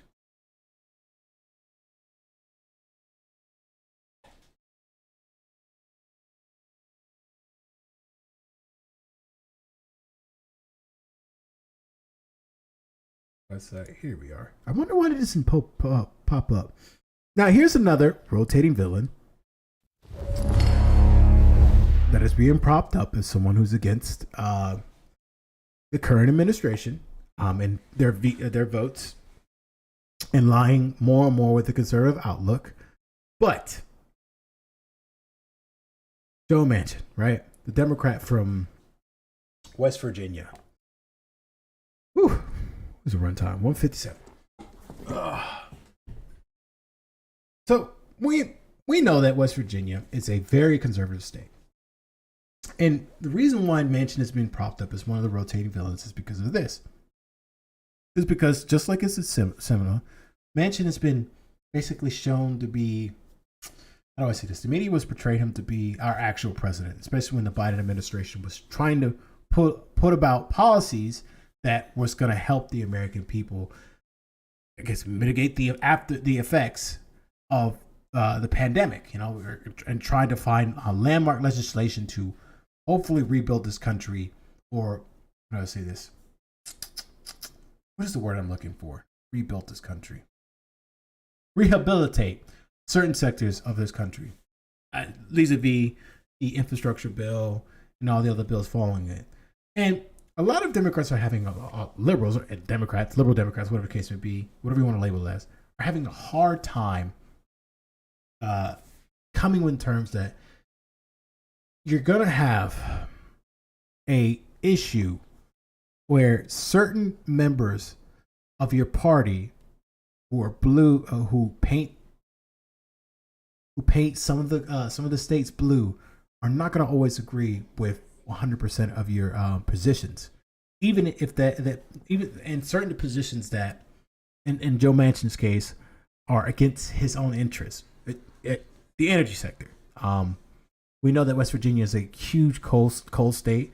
They want clean coal. They want the generational companies to continue forward so they can pass that down, pass their careers down to their children, right? In 2021, Manchin signed that he was not likely to vote for the Build Back Better Act, saying, "I cannot vote to continue with this piece of legislation. I just can't. I've just tried everything humanly possible. I can't get there." Keep in mind that Biden's, according to 538, Joe Manchin is even more in line than Kyrsten Sinema with Biden's position, 97.4% of the time. And where are we at? Okay. I can't get there. Manchin cited growing inflation. Of course, adopting conservative talking points, and inflation was a real issue going on. And national debt, the Omicron variant, and the SARS-CoV-2 virus as reasoning for his opposition, which is probably not the case. Maybe it's probably the huge revamp of the energy sector into more clean, green, renewable energy. The White House responded to his statement with the press secretary, Jane Flassy, saying they represent a sudden and inexplicable reversal in his positions and a breach of his commitments to the president and the senator's colleagues in the House and Senate. The United Mine Workers of America, which represents West Virginia coal miners and endorsed him in the 2018 U.S. State Senate election in West Virginia, urged Manchin to revisit his opposition, noting that the bill includes an extension of a fund providing benefits to coal miners with black lung disease, which would expire at the end of the year. The UMWA also touted tax incentives for manufacturers to build facilities in coal fields, which would employ thousands of out-of-work miners. You can see that even the people, their constituents, this large group of people who basically gave him his seat, were also saying, "Hey, we need to do this too." But again, you were set out to be the villain of the week, villain of the day, in opposing legislation because your true masters told you, "Hey, you need to do this, you need to do that, you need to vote against this, you need to stand firm, you need to put your face on in the media so we can all blame you. All right, you need to take the fall for this one, even though you vote with Biden's positions 97% of the time. This is what you need to do." And of course, they set themselves out to be that very same person, that villain that you can point your finger to and say that they are, well, in this case, they're the reason why major legislation didn't fall through and didn't really help out the majority, the large share, large line share. I don't know why I like saying line share. Large majority of Americans, right? On March 25th, 2022, Manchin announced that he would vote to confirm Kenyatta Brown Jackson to the Supreme Court. And on July 27, 2022, Manchin expressed his support for the Inflation Reduction Act of 2022, a bill that would raise corporate taxes, decrease yada, yada, yada. But he changed his position after discussing and negotiating with Majority Leader Chuck Schumer. He previously stated he wouldn't support the bill, citing fears that government spending will increase inflation, as it always do. But you get the gist of it. Well, like I said before, this is going to be the... They blame Manchin and Sinema for being aggressive, which they are, but Biden has executive power, so the excuse doesn't work. Rotating villains, my friend. Rotating villains. This is what they do. This is what the media this is what the media does. This is why sometimes it's warranted, but oftentimes you're like, why do I care about this person so much? Well, it really is. It really should be the criticism of the institution, the congressional institution of the Senate, that more it is of what, of who it is, if that makes sense, right? All right. So, talked about Sinema, talked about Manchin, rotating villains, right? These are the quintessential figures that are prominent of this talking point. Well, let's have some fun. It's tabloidism for politics. Exactly. That's all it is. It's who to hate, who not to hate. You see with Liz Cheney, you see like how your image could be basically non-existent, right? Because you're in line with Trump most of the time until you decide to go against their dear leader. Now you're painted as a hero, right? You used to be a villain. Now you have this redemption arc. Now the media, I don't want to say leftist mirror, the liberal media is painting you as someone who should be now taken seriously, even though you are in line with most of it. Now, same thing with Manchin and Sinema. You're in line with most of Biden's policies and points, but those major legislations, now they're turning against you because you didn't 100% in line with our beliefs. So it's kind of like a both sides thing, isn't it? You kind of see the reversal of it, right? And that's why it's called rotating villains. Disarm you, distract you. All right. I wanted to do a portion of MTG and Lowen Boebert, but here's what I'm going to do. I'm going to cut this to. I'm going to cut this because I don't think that these two are rotating villains per se.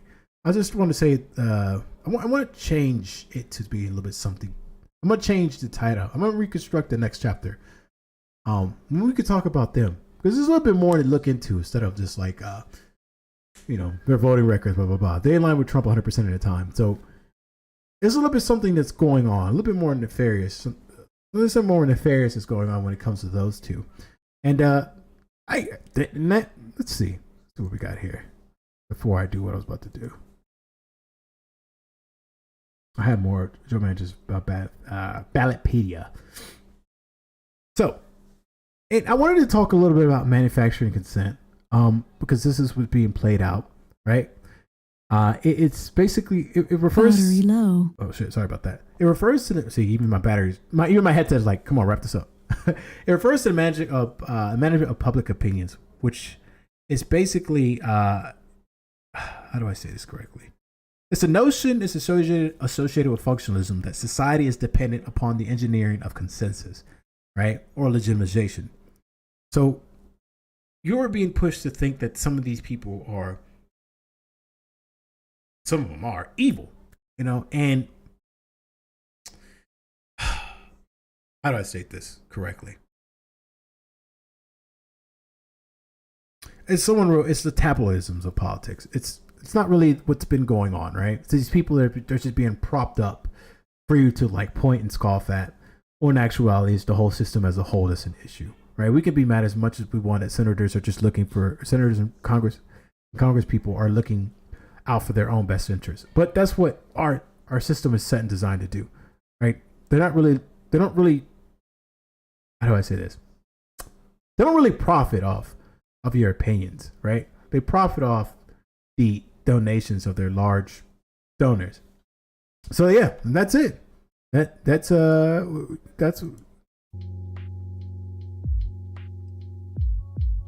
we can put this one in the book. It is the Political Black Pill, Chapter 8. Woof, man. And I gotta run soon too. But I hope for those of you who watched it and watched along enjoyed that. And yeah. I'm gonna work on a thumbnail for it to distinguish this from the other streams that we do. But whew. Right, talking 2 hours straight.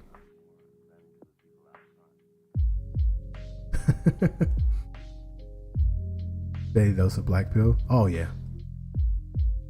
Hopefully twice. Time to medicate now. There we go. There we go. All right. So, if you want to look for all the articles and everything we talked about, it'll be in the description box below. Interactive podcast. So yeah, of course that you have time to chit chat. But I've got to run soon, so I have to cut this one because we usually take a bit to shoot the chit chat a little bit after every chapter. But because I gotta run, I got a class. I gotta take kickboxing. Remember, I told you guys you got to learn how to defend yourself. Yeah, I'm doing that. I'm practicing what I preach. So, as always, thank you for everyone who's watching. Thank you for all the people who are going to watch afterwards. Thank you, Protozo, for showing up, Pro Zero, and all the other lurkers too on Twitch. The lurkers on YouTube as well. There you go. Get that exercise instead. And I'm going to leave you with a positive message, as I always do. And the positive message is this. Hey, Merle. The positive message is this. What is the positive message?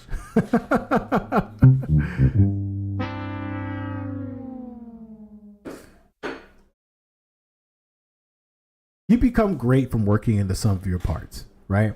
And don't feel like you're lacking in those sums and those pieces of you, right? All you can do is improve and improve and improve.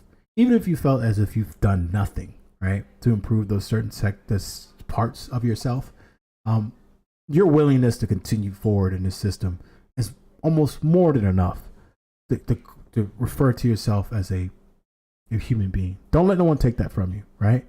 You're worth it. You're 100% worth it.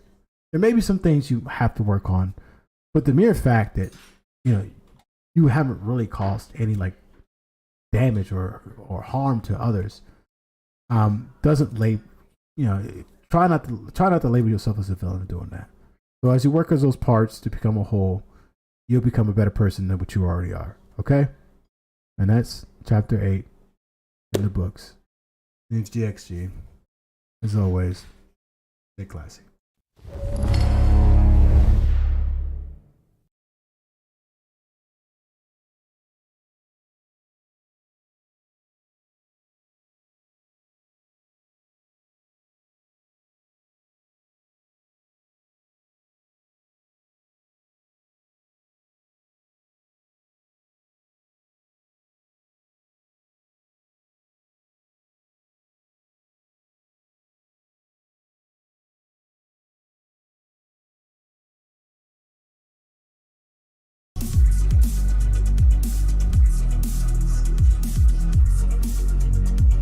Battery critical.